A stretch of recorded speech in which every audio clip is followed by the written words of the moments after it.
الذي لم يلد ولم يولد ولم يكن له كفوا أحد. أشهد أن لا إله إلا الله وحده لا شريك له، وأشهد أن محمدا عبده ورسوله وخليله وصفيه الهادي إلى طريق سوي. صلى الله وسلم وعلى آله وصحابته الكرام. اللهم صل على محمد وآل محمد كما صليت على إبراهيم وآل إبراهيم إنك حميد مجيد. عباد الله رحمكم الله، أوصيكم ونفسي بتقوى الله عز وجل. قال الله تعالى بعد أعوذ بالله من الشيطان الرجيم: يا أيها الذين آمنوا اتقوا الله حق تقاته ولا تموتن إلا وأنتم مسلمون. قال الله تعالى: ففروا إلى الله إني لكم منه نذير مبين ولا تجعلوا مع الله إلها آخر إني لكم منه نذير مبين. Ndugu zangu katika imani, huu ni mwezi wa Dhulqaada au Dhulqida. Ni mwezi wa 11 katika miezi ya Kiislamu. Tumebakiwa na mwezi mmoja ili tuingie katika mwaka 1443. Mwezi uliobakia ni mwezi wa Dhulhijja au Dhulhajja. Sisi Waislamu, wajibu wetu na kujitambua kwetu ni lazima kuyajua haya. Ujue huu ni mwezi gani, ushughulike nao sana, kwa sababu una hukumu za ibada zako zote. Tofauti na miezi hii ya kutengeneza ya kuwekwa, mingine ni mizimu ya Warumi, ya wazungu. Lakini Muislamu anatakiwa aifahamu miezi yote, miezi 12. Ndugu zangu katika imani, khutba yangu leo ninazungumzia mwanadamu anamuogopa sana mwanadamu kuliko Mwenyezi Mungu. Mimi na wewe tunawaogopa sana wanadamu hao. Mimi ninaweza nikamuogopa bosi wangu, hata kama anakwenda kinyume na amri ya Mungu na mtume, lazima nimsikilize bosi. Mimi ninaweza nikamsikiliza mtu mwingine kwa matashi yake, lakini ninaweza nikaisikiliza dunia kwa matashi yao. Ndugu zangu katika imani, nikupeni mfano. Hivi sasa dunia tunaambiwa kuna phase 3. Kuna ugonjwa unakuja hatua ya 3. Corona ya 3. Swali linakuja, kama una akili, lakini ukiwa na akili, kama ugonjwa huu corona ni hatua ya 3, swali, wamejuaje? Swali la pili, na kwa nini ugonjwa huu wa corona ni hatua ya 3? Swali lingine linafuatia, wanadai kwamba hii ni hatari sana, kwa hiyo tuvae barakoa. Kuna methali ya Kiswahili inasema, kumdhania mtu vibaya ni vibaya, na wewe ukisababisha watu wa kudhanie vibaya ni vibaya. Wanapotuambia kwamba phase 3 hii, hatua ya 3, ni nzito na ni hatari, maana yake hawa watu ugonjwa huu wameutengeneza wao. Hii lazima tukubali, kwa sababu kafiri si mtu mzuri. Kafiri kapinda.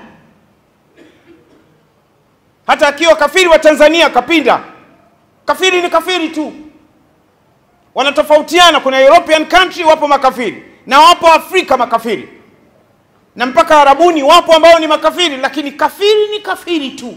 Inna Allaha la'ana al-kafirina wa a'adda lahum sa'ira. Allah amewalaani makafiri wowote, hata ndani ya nchi hii ya Tanzania amewaandalia adhabu kali. Sasa hivi sasa tumeanza kuambiwa kuvaa corona. Wanajitokeza watu ambao wanahusika na afya. Wamepata amri kutoka wapi? Inakuwaje shirika la afya duniani unaweza ukalitii wewe kama wewe Rasulullah huwezi kumtii? Hii ni hatari. Wa minan nasi man yattakhidhu min duni Allahi andadan yuhibbunahum kahubbi Allah, katika suratul Baqara. Wapo baadhi ya wanadamu wanawafanya asiyokuwa Mwenyezi Mungu na kuwafata kila kitu, wanawapenda kama wanavyompenda Mungu. Ndugu zangu katika imani, sisi Waislamu, Rasulullah sallallahu alayhi wasallam ametufundisha mambo mengi sana, lakini leo shirika la afya duniani na madaktari, kwa sababu wamevaa vikoti vyeupe, wana vipimo hapa, wana tai, mikia ya mbuzi au ng'ombe, tunawaona ni watu muhimu sana kuwasikiliza kuliko kumfuata Rasulullah. Waislamu mmefeli. Barakallahu li wa lakum bil Qur'anil azim wa nafa'ani wa iyyakum bil ayati wadh dhikril hakim. أقول قولي هذا أستغفر الله لي ولكم ولسائر المسلمين فاستغفروه إنه هو الغفور الرحيم وهو البر الكريم.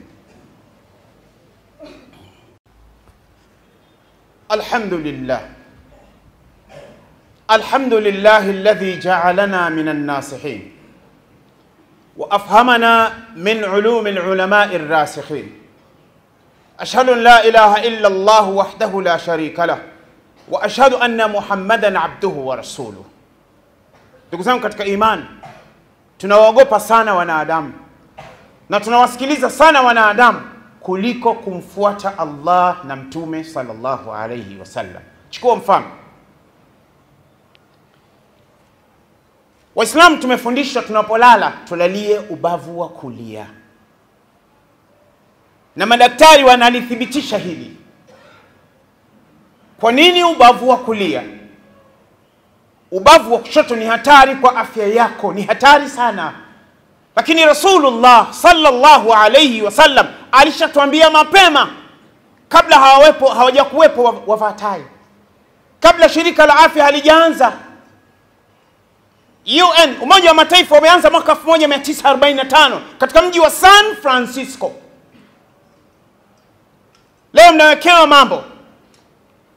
Mtume sallallahu alayhi wasallam anasema, idha ataita madja'aka, Muislamu ukitaka kulala, fatawadda wudu'aka lis-salah, tawadha udhu wako kama unataka kusali, thumma taji' ala shiqqika al-ayman, kisha lalia ubavu wako wa kulia. Rawahu al-Bukhari fi kitab ad-da'awat, babu ma yaqulu idha nama wa babu idha bata tahiran wa babu an-nawm ala shiqqi al-ayman, hadithi ya 93-94. ومسلم في كتاب الذكر والدعاء باب ما يقول عند النوم واخذ المضجع، hadithi ya 2710. Hapa Mtume ametufundisha kwa mlivyo Waislamu mnavyowafuata wanadamu. Shirika la afya duniani wakitoa tangazo hili kwamba kulalia ubavu wa kushoto ni hatari, wote mtalalia ubavu wa kulia, mmefeli. Hii mmefeli. Na makafiri wataendelea kututawala mpaka watulishe pilipili hoho, watatuambia kwamba hii inaleta afya.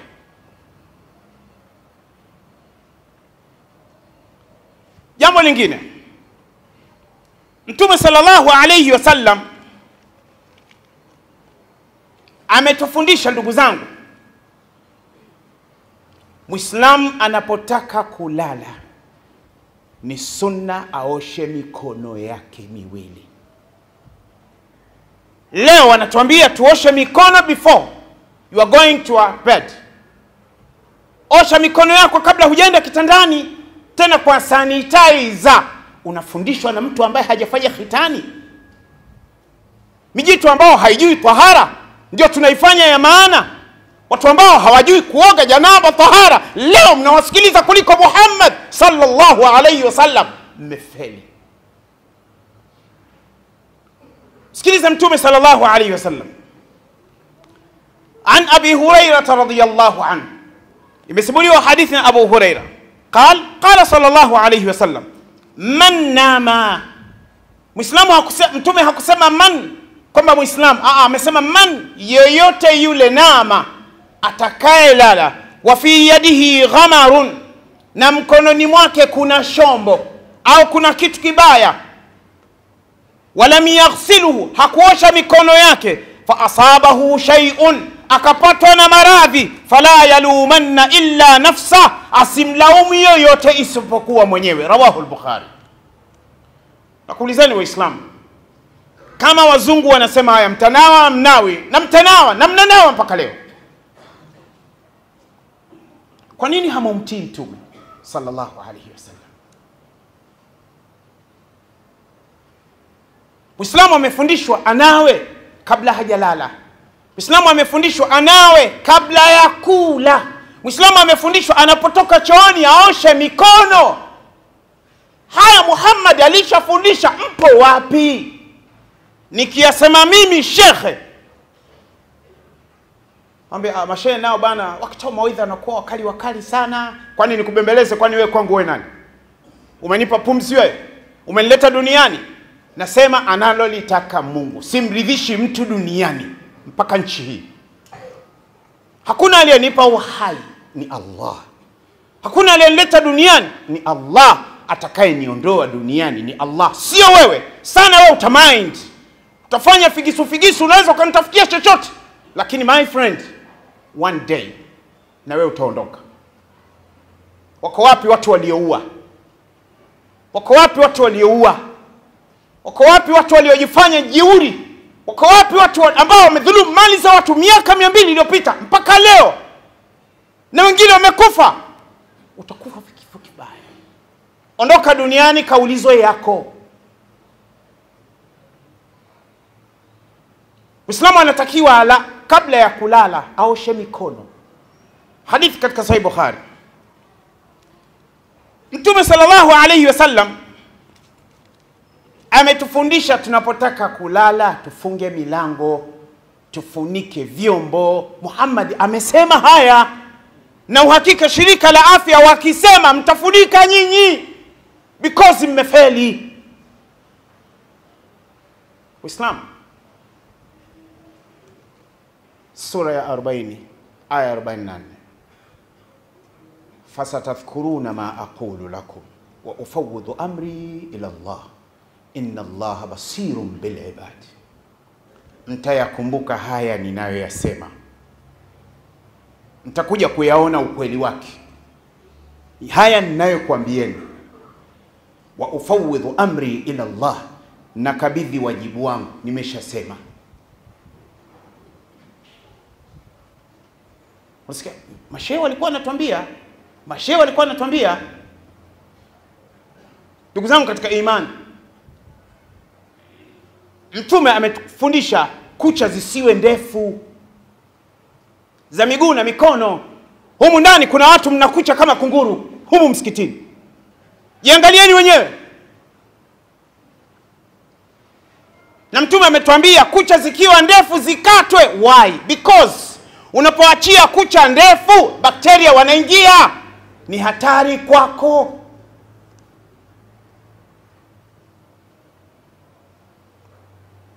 Hao dada zetu usiseme wamekuwa na kucha, angalau hata ibilisi afadhali. Ana kucha za zambarau, ana kucha za rangi ya machungwa, ana kucha za rangi nyeusi, ana kucha sijui za rangi gani, na unamkuta amenyoosha miguu ama mikono, anawekwa kucha. Mpaka lini dada yangu hata uwekwe kucha? Kama wewe ni manyema tu, huwezi kuwa na kucha za mtu mwingine.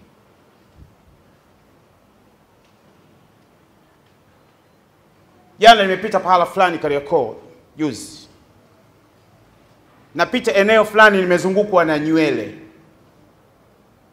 tupu zinauzwa. Halafu hakuna aliyenijua kwamba mimi ni nani. Niko fresh tu, sijavaa kanzu wala kofia. Piga suruali na shati na t-shirt, nilikuwa nimevaa t-shirt. Nywele, ukitazama ni nywele, lakini ule ni mkongwe kutoka Kabuku, Tanga. Na nyinyi wanamume mmegeuzwa mafala na wanawake. Na mind madem sana, because kwa sababu ya nywele. Mwanamume una mind nywele za mkonge wa Kabuku, we ni fala.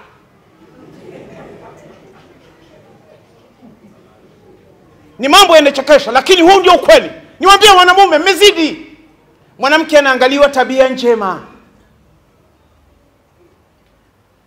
Hivi nyinyi wenye kucha, mnapokwenda kustanji, mnapokwenda kule kustanji katika manispaa kule chini, sehemu ya maji machafu, mnastanji namna gani?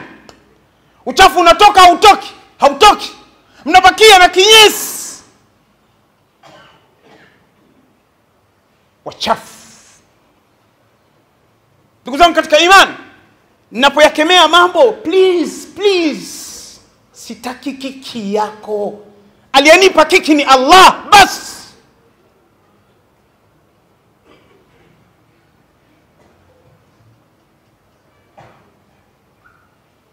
Juzi nimetoka Haramain kwenye kipindi pale Thanawia. Saa tano napita pahala, hama binti wanatengeneza vyakula, wanatembeza vyakula. Nikamtazama namna alivyo.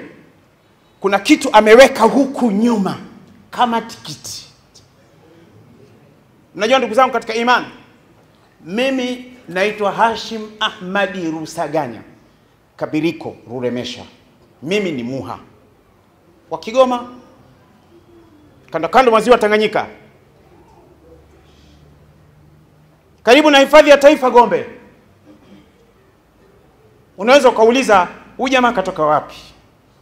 Uraia wake uko vipi? Hebu angalieni, maana watu wa Kigoma tunaulizwa sana uraia.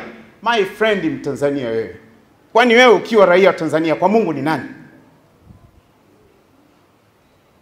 Unauhitaji uraia wangu, please njoo uchukue, halafu uone kama na roho yangu itachukua. Nikawatazama, nimesimama pale, nilikuwa na kitabu changu. Kawa naangalia. Kwa sababu kazi ya dawa, mimi kama Rusaganya ni profession yangu. Nimechukua degree Madina. Nimesomea dawa. Kwa hiyo ninafanya kazi ninayojua. Najua hapa niko wapi, nipo na nani. Nikatazama ile hali. Alafu wanamume wengi wamezunguka pale wanakula miogo, wengine wanatia story. Because kuna something wanaangalia. Wanamume, asimegeuzwa mapapai.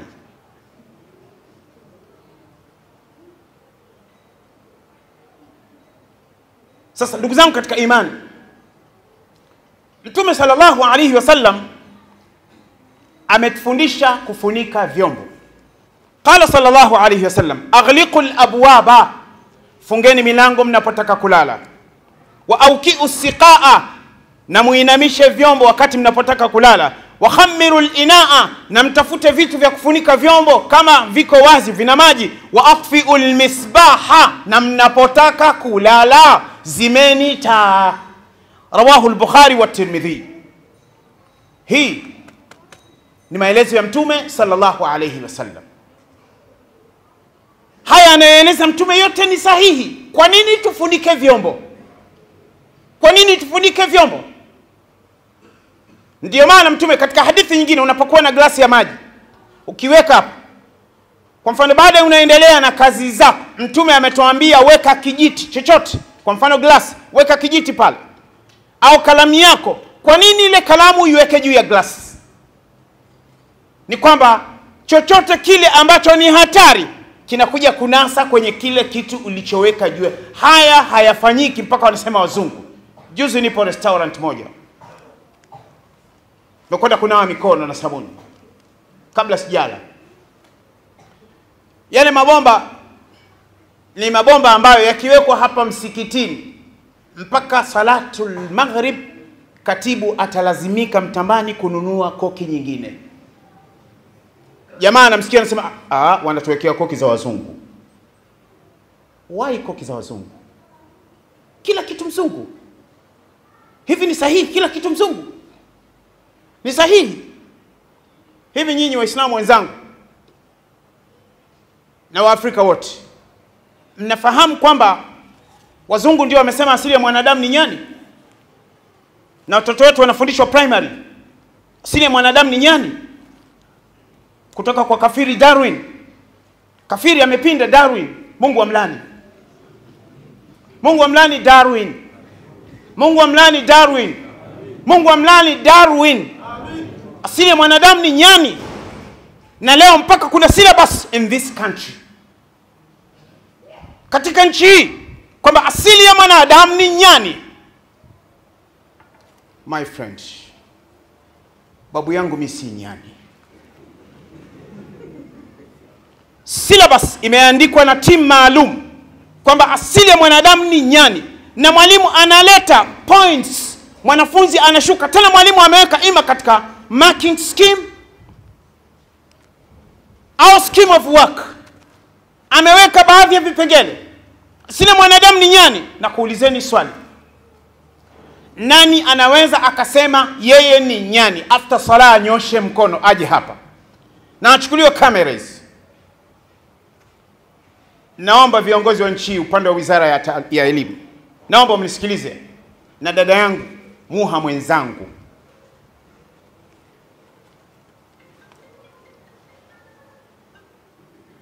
mawazo kwamba asili ya mwanadamu ni nyani, anayeeneza propaganda hizi yeye mwenyewe ni nyani. Teacher anayefundisha topic hii yeye ni nyani, na wale waliotunga ile syllabus, baraza hili, nyani. Na wallahi na hapa nawaambieni, nipo ndani ya Tanzania, nyie manyani hamuwezi kumkufuru Allah, hamuwezi kumkufuru Allah. Tupo hai, tutakula sahani moja na nyinyi, nyie ni manyani. Na wauliza, mimi ni mwalimu, mwaka wa 40 unafundisha. Mwalimu mwenzangu unayofundisha topic hii, mwanafunzi baada ya kufundisha akakuuliza swali, teacher wewe mwenyewe ni nyani, mwalimu utamind, utasema mimi sijaenda huko. Lakini mtoto amekusikia, umemfundisha kwamba asili ya mwanadamu ni nyani. Ngoja niwaambie mnavyokuwa mmefeli. Mwaka juzi katika bonde la Old Divide, nadhani sijui Arusha huko, mliambiwa fuvu la mwanadamu wa kwanza limekutwa Arusha, na vyombo vya habari waliandika namna hii. Hawa ni waongo na ibilisi anajua ni waongo. Nataka kutuambia fuvu la kwanza la mwanadamu, Mtume Adam alikuja Arusha. Hawa ni wahuni. Hawa ni wahuni katika historia. Hawana adabu kwa Mungu na mtume. Ndio maana nimewaambia kafiri kapinda. Kafiri kapinda. Niwaambia ni kitu kingine. Marekani ya Kusini, unakwenda Haiti au Haiti, unakwenda Trinidad, unakwenda Tonga. Swali, babu yake Tyson, babu wa Tyson, nani aliyempeleka Marekani? Ni mzungu. Kwa nini Waarabu wameleta utumwa? Kila anayeonekana na nywele za Kiarabu, Mwarabu, hao ndio walioleta utumwa. Kwa nini ni Mwarabu? Kwa nini ni Mwarabu? Kwa nini si mzungu? Kwa nini ni Mwarabu? Behind ya Mwarabu kuna Uislamu. Maana yake ni kwamba Uislamu umeleta utumwa. Aliyempeleka Tyson kule, wakana Evander. Iangalieni Haiti. Haiti wale ni waha kabisa, waha kabisa, weusi. Weusi kabisa. Swali, aliyewapeleka waha wale Haiti nani? Swali. Brazil. Brazil wale ni watumwa. Trinidad ni watumwa. Nani aliyowapeleka kule? Je, Mwarabu? Sio Mwarabu. Nataka niwaambie ni kitu ambacho kitawatia uchungu sana. Na viongozi wa nchi watanisikia, naomba waingie uchungu, kama kulia walie. Iangalie Kilwa. Kilwa. Huu ni mwaka 1442 Hijiria. Kilwa Uislamu unaingia mwaka 86 Hijiria, kipindi cha masahaba. Waislamu kutoka Oman. Kabla ya hapo kuna Waislamu kutoka Yaman, Hadramaut, walikuja Kilwa. Lakini hawa walikuja kimya kimya. Kwa nini hawa Oman? Baada ya kuja kwa miaka 100 ndiyo akaja Vasco da Gama, akafanya aliyoyafanya, na hatuoni ubaya wowote wa Vasco da Gama alichokifanya. Mna habari Kilwa alivunja misikiti 50. Kilwa ilikuwa ni nchi ya Kiislamu. Kilwa walikuwa na coin, walikuwa na hela, kwa ni nchi ya Kiislamu. Mzee Hassan akaondoka na wanae wawili, sababu mwanae mmoja alikwenda Anjouan Komoro, mwingine akaja Mombasa, lakini mzee akaondoka akapita katikati, reli ya kati. Alipofika Tabora akaweka makazi, akafundisha Uislamu, akaenda Kahama kidogo, akaacha athari, akarudi Tabora, akaenda kwetu Kigoma, akaenda mpaka Ujiji. Ujiji mpaka leo kuna sehemu inaitwa Uarabuni. Mtu wa Ujiji wa asili. Mimi sio mtoto wa Ujiji, lakini nimesoma kwa Sheikh Khalfan Kiumbe rahimahullah, Sheikh Umar Himidi Mkunda rahimahullah, Sheikh Thabit pale Katonyanga.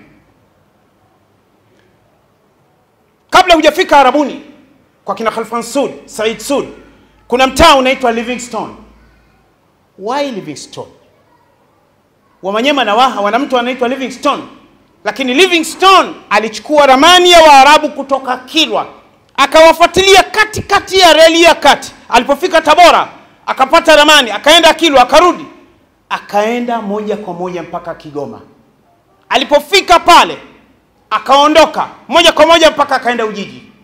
Alipofika Ujiji akaichukua kulia, badala kwenda Uarabuni akawa amekwenda kulia, akaenda mpaka bahari, ziwa Tanganyika. Na kuna bango pale limeandikwa Livingstone ni mtu wa kwanza kuigundua ziwa Tanganyika. Mimi nawauliza hawa wahuni wa historia ndani ya nchi na dunia, Livingstone anakuja pale, babu zetu Waha na Wamanyema walikuwa wapi? Huu ni uhuni, historia potofu ya uongo. Livingstone aliporudi, alirudi na reli ya kati, aliondoka na nyara. Angelikuwa ni Mwarabu wangesema, lakini mzungu hawajasema. Why? Al-kufru millatun wahida, ukafiri kupinda kwao ni namna hii moja. Sasa ndugu zangu katika imani, naogopa sana wanadamu. Nimalize khutba yangu nitoe mfano wa mwisho. Hapa ndani kuna watu mmetoka maofisini, mmekuja kwa ajili ya kusali, na mnaangalia time kwa ajili ya mabosi wenu. Kuna mabosi nasikia habari wanawazuia watu wasiswali. Hii habari ninayo, na kuna wengine wananiambia, na kuna mabosi wengine ni Waislamu, ni watu wema sana. Siku moja limetokea tukio moja katika ofisi moja pahala fulani wilaya ya Kinondoni. Mtu mmoja anakwenda kusali salati dhuhuri, anaondoka ofisini, akamwambia bosi wake, kutoka pale ofisini kwenda pale kama mita 50, anavuka barabara, naomba niende nikaswali ya dhuhuri, nitarudi ofisini. Akamwambia, usiende kuswali hapa, hakuna time ya kuswali hapa, ni kazi tu. Akamwambia, mheshimiwa naomba. Akaenda kwa bosi wa juu. Bosi wa juu akamwambia, usiende. Akamwambia, sasa sikiliza bosi, wewe na wewe mtoto mdogo tumia 35 40. Akamwambia, naomba kaeni mlangoni, halafu mniziwie, nitatoa roho ya mtu, halafu nitaandika statement, nimewaua kwa sababu mmeniziwia kusali. Wakamwambia cheese. Kumbe sio cheese, ana taaluma yake mpaka leo, mtoto mdogo tu, na mpaka leo wanaheshimiana. Mpaka mtu anaacha kwenda kusali. Hivi ninavyozungumza kuna mikutano inaendelea, na kuna watu ndani ya nchi hii wanaanzisha semina wakati wa sala. Tunawajua. Kuna maheadmaster O level, A level, primary wanazuia watoto kwenda kusali. Nasema Mungu awalani. Amen. Naogopa mabosi. Hutaki kwenda kusali kwa sababu bosi anakataa. Ndani ya dunia hii kuna bosi. Kuna bosi. Bosi ni nani? Ni Allah. Swalini. Swalini. Msiogope mabosi. Yoyote mti anahisi kwamba haya ndio yasema sio sahihi, naomba please njoo kwangu mimi. Hawa cameramen msikitini achana nao, nifuata mimi. Njoo kwangu mimi Muha. Lakini kabla ya kuja na kuomba sio sahihi, please naomba uombe dua kwanza. Nadhani kwa uwezo wa Allah haitokuwa salama, kwa sababu huwezi kumchezea Mungu na mtume. Nipo hai, hapana. Hamwendi kusali. Angalia hapa sokoni, hapa soko mjinga hapa, wananisikia hawa nyie watu sokoni, soko mjinga, mnanisikia? Kuna waislamu hawaswali hapa soko mjinga kwa wachinja kuku. Katika hizi frame hapa hawaswali. Watu hawataki kusali. Mpirani wanawahi, mikutano ya siasa wanawahi. Mimi naondoka Magomeni nakuta watu wanakula kingi, wamekaa, most of them are Muslims. Waislamu, hivi mnakwenda wapi? Nisipokuambia ni mimi shekhe aseme nani? Mimi ninasema sipo kwenye kamati yoyote na wala sitaki kamati. Namuomba Allah aniweke kwenye kamati yake yeye. Lakini ukweli lazima tuseme, mnawaogopa watu. Corona hiyo inakuja, mnaambiwa faini barakoa. Hivi kwa nini ni hatua ya tatu ya ugonjwa?